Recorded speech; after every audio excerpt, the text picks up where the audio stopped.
చేస్తున్నాను. నేను చేస్తున్నానంటే నేను గొప్పవాడిని అనుకోను. నాకు అలాంటి స్నేహితులు రాజమండ్రిలో ఇచ్చారు. సింగర్స్ కూడా నేను రమ్మంటే వీళ్ళకి అసలు ఖాళీ ఉండదండి, చాలా బిజీగా ఉంటారు. నా మీద అభిమానంతో వస్తున్నారు. నాకు సహకరించిన వారికి ప్రసాద్ గారు, ఒకసారి సార్ నాకు చేసే కార్యక్రమం కాదు, నేను డిఫరెన్స్ కార్యక్రమం చేస్తాను. అంత డబ్బులతో పని సహకరిస్తాను. మీ అందరికీ కూడా ఆనంద్ ఈవెంట్ తరఫున ప్రత్యేకమైన ధన్యవాదాలు తెలిపిస్తున్నాను.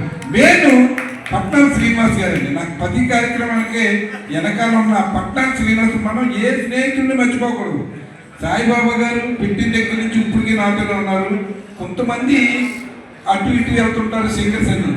మేము బయటికి వెళ్తే అందరూ కలుసుకుంటారు చాలా వాళ్ళని జీవితంలో. ఎందుకంటే జీవితంలో మర్చిపోయినాడే మీ ఏఎస్ ఆనంద్ ఈవెంట్ రాజమండ్రి. ఇప్పుడు దాకా ఏఎన్ఆర్, ఎన్టీఆర్, శోభన్ బాబు, కృష్ణ ఇలాంటి కార్యక్రమాలు చేశారు అందరూ.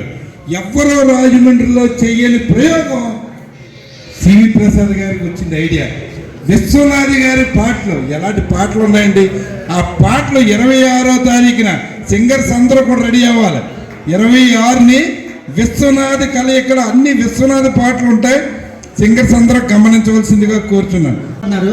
కానీ వాళ్ళు చక్కగా రోజు నేర్చుకోవాలి. ఇవాళ 2 రోజులు ట్రైనింగ్ అయ్యి పాటలు పాడటం కాదు, ప్రతిరోజు కూడా వాళ్ళు చక్కగా పాటలు పాడితే ఇంకా గొంతు శ్రావణంగా చక్కగా పాడతారు. ఇలాంటి కళాకారులు ఉండడం మన రాజమండ్రిలో చాలా అభినందనీయం, చాలా గొప్పతనం. ఇలాంటి కళాకారులంతా వాడవాడలా, ఊరు దేశంలో కూడా పేరు ప్రఖ్యాతలు తెచ్చుకోవాలని కోరుకుంటూ ఆనందించిన ఇవాళ కళాకారులందరికీ సన్మానం చేస్తున్నాను.